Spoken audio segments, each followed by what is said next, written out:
My guest today is Lizette Valles, a longtime teacher and school librarian who founded Ellemercito Academy in 2021 in Los Angeles as a microschool focused on experiential learning, social emotional well-being, and trauma-informed approaches to education. Lizette is also the founder of Compass Educators, an educational services center that began as a holistic tutoring program but expanded to offer more services really driven by parent demand, including support for navigating school choice policies and support for road schooling and world schooling families. Lizette Valles, welcome to the Liberated Podcast. Thank you so much for having me, Carrie. I am so glad that you're here. I am just thrilled with what you're building in Los Angeles and a lot of the kind of growth and momentum in educational options in the greater LA area that you're very much a part of. So I'd love to hear, Lizette, kind of how you got into education to begin with. You were working at kind of a conventional private Christian school as a teacher and a librarian.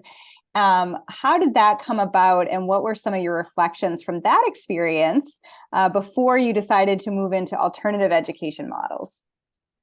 Absolutely. That's a wonderful question, and it just brings a smile to my face. I have such fond memories of teaching at that high school, and really being a librarian was not something that I set out to do.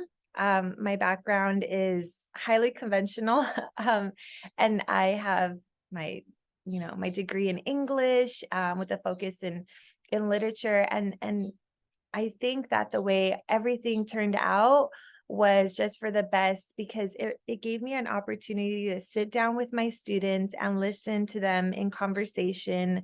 And we all know that one of the main factors in student success, and we all define success differently, but really in seeing them thrive is to have a trusted adult.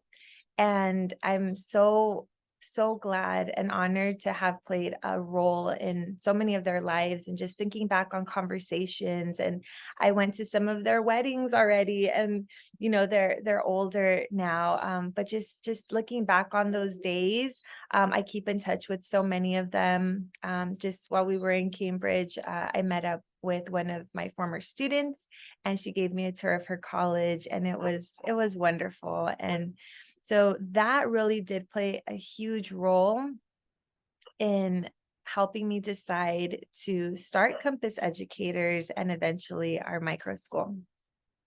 Yeah, Lizette and I were recently together in Cambridge at the Emerging Schools Conference hosted by the Harvard Kennedy School, and have met previously as well, but that was most recently. And Lizette, I'd love to hear a little bit more about, what your experience was in the conventional classroom. It sounds like even though you were a high school English teacher and then this librarian role, that it was more those personal relationships you built with the students that you found most gratifying. Was that kind of your early inkling that you wanted to move into a more alternative education pathway? Or I guess, how did you go from a conventional schooling environment to a not conventional schooling environment?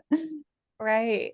Well, I do need to mention that I was a middle school teacher before that for several years. And I remember asking my principal at the time, is there any way I could move up with my sixth graders to seventh grade? And I remember watching the Freedom Writers Diary with Erin Gruwell, and she moved up with her kids. And so I just thinking, well, that could be possible, right? And he said, it would be really beneficial for you to stay as a sixth grade homeroom teacher, because these fifth graders need to have a welcoming, loving teacher as they come into middle school. And I do remember crying. I was heartbroken. Now in retrospect, I know that was the best decision. And he obviously had a lot more years of experience than I did. So he could kind of see a lot more than I could at that time. But that, along with the librarianship role that I was in, teaching high school English, I do have to say that I knew that I was a different type of teacher from the very, very beginning. I would, and this is obviously frowned upon. Now I know a lot more about self-care, and I don't recommend this to first year teachers at all, but I wouldn't take lunch. I would have lunch with my kids. My whole world revolved around being a teacher. I was completely immersed, and it was a lot of work, but it was meaningful work, and I would come home tired, but it was so worth it.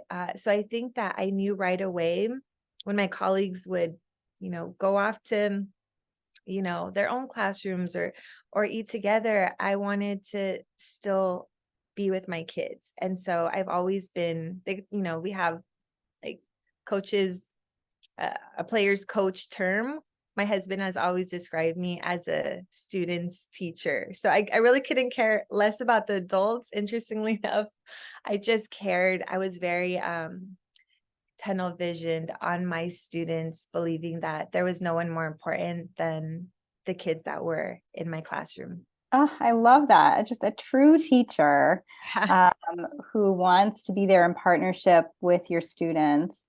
So, Lizette, what was the timeline? Were you continuing to work in the conventional classroom and then decided to launch Compass as the holistic tutoring center and then the micro school, or kind of give us the play-by-play there? Sure. Well, I was at the time that the pandemic hit.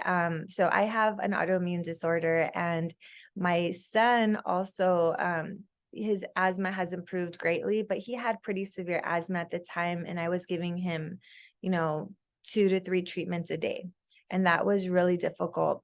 And my sister also has special needs. So I'm thinking about my loved ones that I was surrounded with and my own, my own health challenge.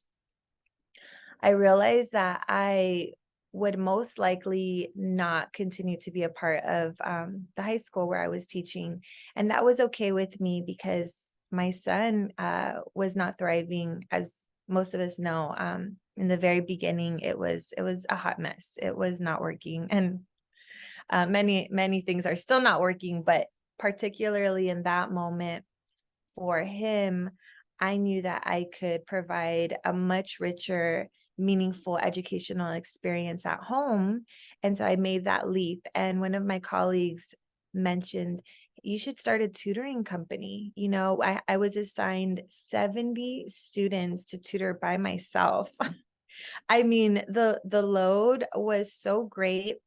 And these were kids that were failing. They were dealing with significant mental health challenges, lots of anxiety, lots of depression. And I'm not a therapist, but just from one human to another, uh, of course, I cared, and I knew that my role was limited. I was being given all of these students, and yet not very many resources to affect change in the way that I would have liked. But knowing that I could open up my own tutoring company was so empowering. And that's what I did. And I intentionally incorporated the holistic aspect because I wanted to make sure that my students knew that they were seen, known, understood, and loved, that they were in a safe space. They had arrived. Yeah. So what did that look like? That was in 2020 that you launched Compass as this holistic tutoring center. What was that year like for you? Oh, it was a mad dash. My goodness. So by mid-March, everything was on lockdown, right? And I got to work. I mean, from mid-March to June, we launched in June. By August, we had our first set of private homeschooling students. Yeah, it was so quick. And all I can say is that I worked around the clock. I don't know for how long I did, but now looking back on everything, I can see, that drive was definitely for a reason. I knew that in doing so, it was greater. It was far greater than the 3 students that we had. I love my students.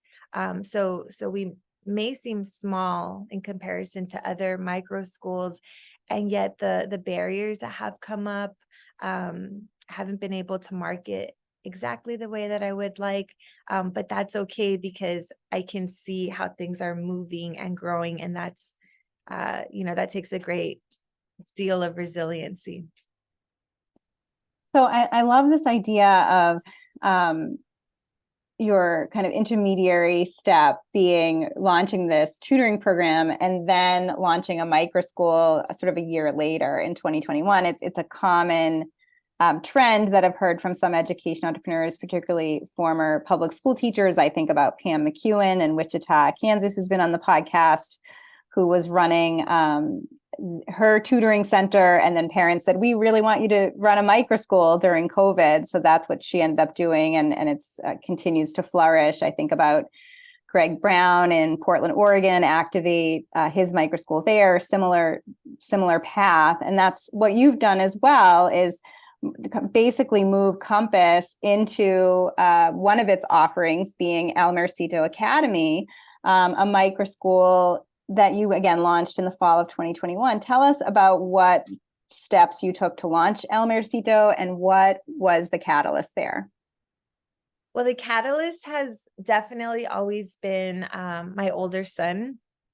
Like I said, he was not thriving on Zoom with he was attending a private school at the time when we decided to pull him out and begin homeschooling. So he was really the driving force for all of it. And knowing that other students needed this type of learning environment to be free, to explore, that is what was a catalyst. And so creating the school, there was a family, and they're actually race car drivers, and their schedule looked very, very differently from our own. And we were able to mesh it all together. And lots of people thought, oh, okay, maybe it's a co-op, and they're also teaching, but it really wasn't a co-op at that point. And it's never been a co-op in the sense that the only teachers have been myself and my husband. So the parents have never actively taught, because they also are entrepreneurs and they're working and they're race car drivers. So they have the two kind of careers going on in their lives. And so it was really up to myself and my husband to get this off the ground and running. And it's been a wild journey, but it's been so good. And tell us what you mean by trauma-informed education. That's one of the pillars of Ellemercito Academy. It's something that you care very deeply about. Tell us what that means. Well, trauma-informed and reparative teaching approaches have a lot to do with, they really go hand in hand with the holistic whole child approach that we have. And our youngest son, so we are foster adoptive parents. Our youngest son is on the path towards adoption, and we're really excited about that. However, one of the main issues that we're currently experiencing is that he cannot attend our micro school because he needs to, due to DCFS regulations, he needs to be at an accredited school. So we are looking into the possibility of becoming accredited, becoming a private school, almost for that sole purpose, and eventually being able to offer our program to other children that are in the system. And that being a barrier, as micro school leaders, I mean, you've interviewed so many, and you've come into contact with all these wonderful, inspiring education innovators. I think we all know that there are just constant barriers that come up, and these hurdles are just meant to be crossed over. And so this is one of them. Because it's a problem, there is a solution. And so we are moving forward in that direction. But the trauma-informed approach has so much to do with, let's go ahead and do some deep breathing together. Let's do some yoga. Let's do like any type of bodily movement to help regulate the nervous system. I have like essential oils going on in the classroom, and I make sure like parents are okay with that and they love it. I typically have some type of nature ambiance. So tuning into the needs of my kids so much because of what I've learned from our younger son. And working with foster and foster adoptive population is a key motivator for you. What are you seeing as some of the challenges in that population that you feel like a micro school like Ellemercito Academy could really help address? Yes. Well, many children that are in the foster system, they have undergone significant trauma through no fault of their own. And knowing that all behavior is a form of communication of an unmet psychological need.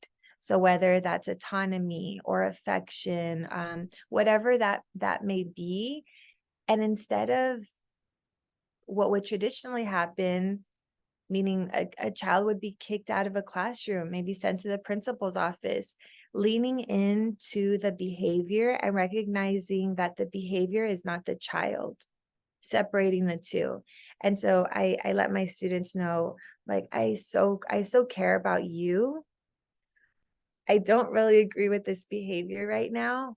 And I incorporate a lot of the parenting techniques into the classroom. And I tell my son that all the time. I love you.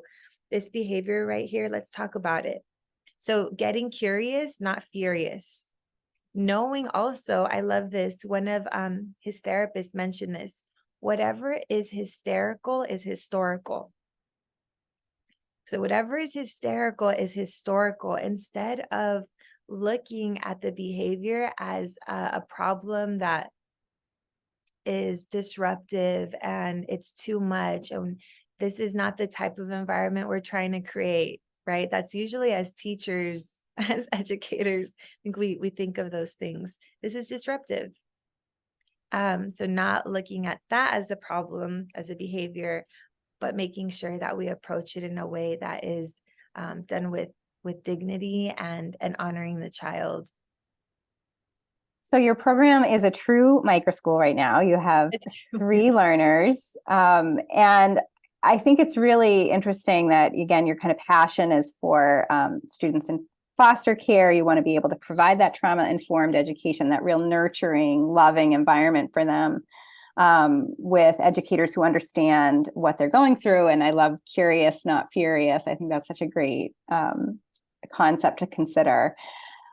And you mentioned some of these barriers that within the foster system, within the Department of Children and Family Services, you have to be an accredited private school in order to serve children in foster care, including your own foster child who you're on the path to adopt.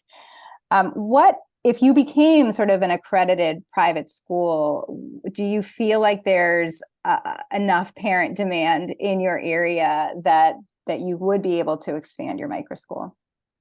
Absolutely. There's been so many inquiries, and I'm heavily involved with the foster adoption community locally, and then also on the state level. So I know that there's such an incredible demand, and to have to say no to parents has been heartbreaking. Mm. So our school would actually be quite a bit larger Mm. had it not been for all of these regulations. And so that needs to change. That absolutely needs to change. And what sorts of steps now do you have to go through, or regulations do you have to comply with to be an accredited private school that would be able to serve children within the DCFS system? Right. So essentially securing a location, which I'm in the process of doing so since our building was sold, our school building, and making sure that we are in compliance. And part of me is definitely not wanting to again, we as micro school leaders, we create these out of system school models for that very purpose, to be independent, to exercise our freedom. And it seems like a step backward, but for our purpose, I think that, yes, it might seem like that, but it's almost just like jumping through the hoops. I need to do this in order to attain this. And then, so just step by step by step. So making sure that we're accredited. And we can also, I was so incredibly encouraged by Emily Hill during the conference. I think she mentioned, right, she has her Haven Classical, is it no, Haven Forest Classical School. Knowing that her two programs run simultaneously. They run parallel to each other. So I kind of envision something something along those lines. Yeah, that's a really interesting idea. So you're saying that you need to comply with certain regulations and become accredited, which could cause you to lose some of that autonomy and freedom that drew you to microschooling to begin with, but perhaps the trade-off is worth it to be able to serve the population of students that you want to and who really need that. And then, yeah, maybe having some kind of extension program or parallel program that would enable you to kind of continue to do that unconventional learning model that you have now for homeschoolers or others who want to be sort of totally out of the system. Yeah. And so what is sort of on deck for you? I know you said that the building that you've been in now, which is more of an industrial space in Los Angeles, has been sold.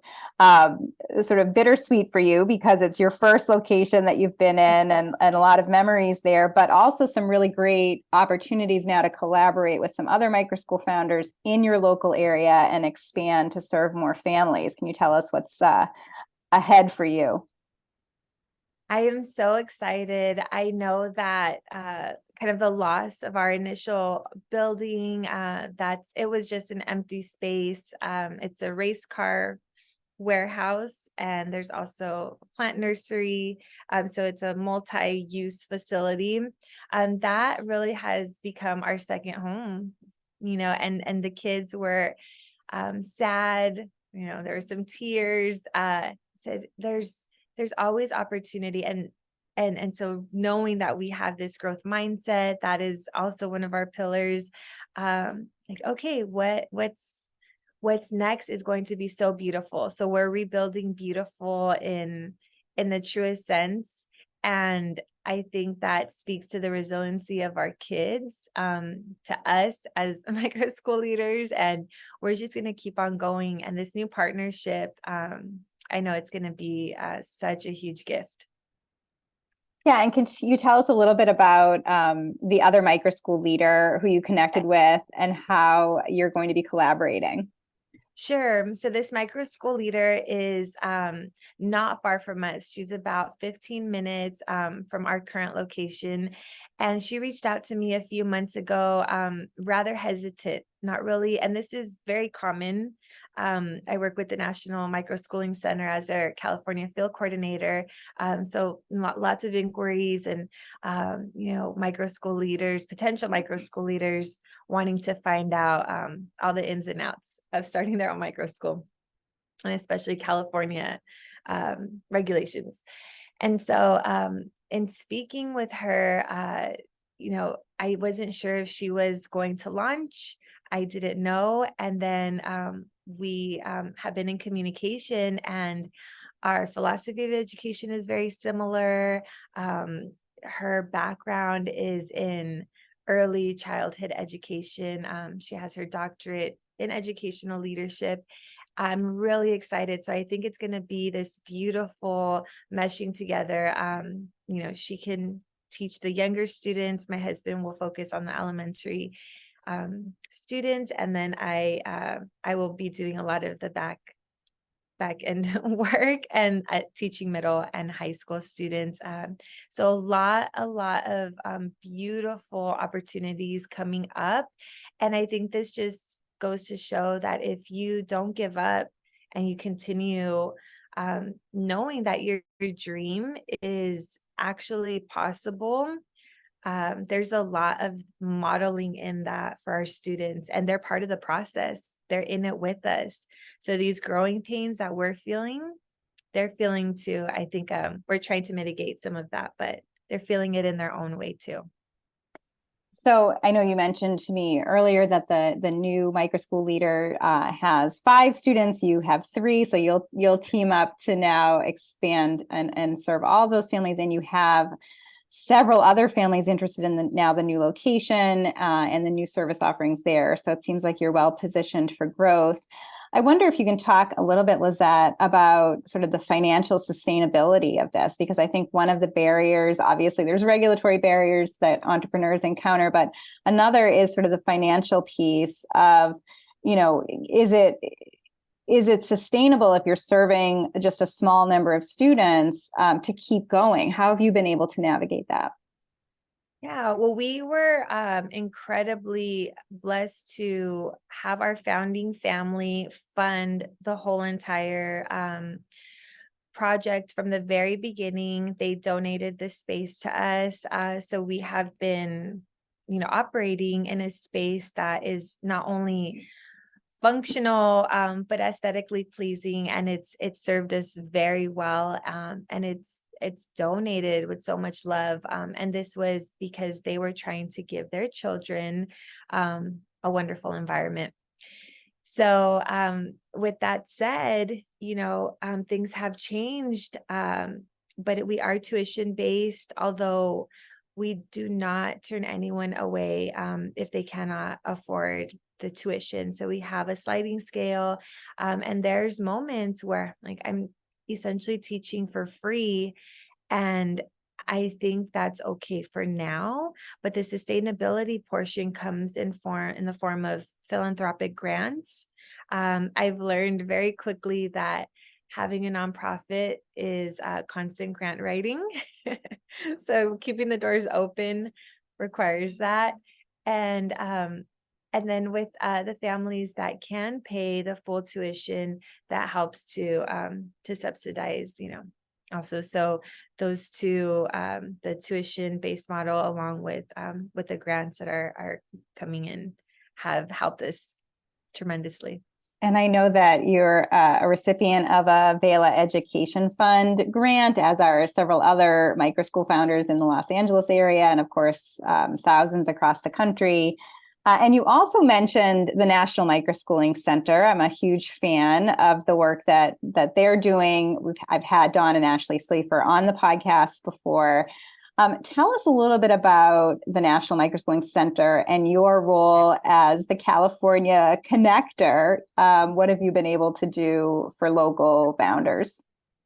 Right. Well, I'm also a huge fan of the National Microschooling Center, and I remember reaching out to them for some advice on how to navigate all of these California specific challenges. And there was only I didn't know that there was more of us. So at the time, I believe there was just Jay Julis of Do Think Learn in Calabasas, and then myself. So we were the only 2 members of the National Microschooling Center. And as time has gone on, there's now about 15 of us. And it's just been this constant, wonderful networking season in our lives. And we get to be encouraged by one another. If one of us didn't get the grant that we applied for, or maybe our enrollment is low, or having issues with our space or anything like that, we could commiserate together. And it's been really helpful in moving forward. And so that's essentially my role, to help build the microschooling ecosystem in California. And I have so much joy. This is one of the areas of my life that brings me the greatest joy, to be able to meet with micro school leaders, encourage them. And although I am still in the process of my own growing pains, knowing full well that in community, we're going to have longevity, and we're all feeling it. Well, and then just to have that tremendous growth in such a short period of time, now to have 15 founders in your area is really exciting. What do you see as sort of the primary motivation or motivations of these founders? Well, I think it's safe to say that for most micro school founders, whether in California or elsewhere, the main motivation is usually their own children. And if it's not their own children, they're coming out of a traditional educational system that is no longer serving them well. And they realize that they can create what they envision, and that parents, families, they will join in. And whatever a parent has in mind, it actually probably exists already. And if it doesn't, then empowering those families to maybe create something of their own. Oh, so great. The National Microschooling Center's website is microschoolingcenter.org. But Lizette, how can my listeners and viewers learn more about your work with Compass Educators and Ellemercito Academy and connect with you? Well, they can find me at compasseducators.com. All of our services are there. And then they can also see our micro school. And it's the same for all of our social media handles at Compass Educators. Lizette Valles, thank you so much for being on the Liberated podcast. Thanks so much for having me, Carrie.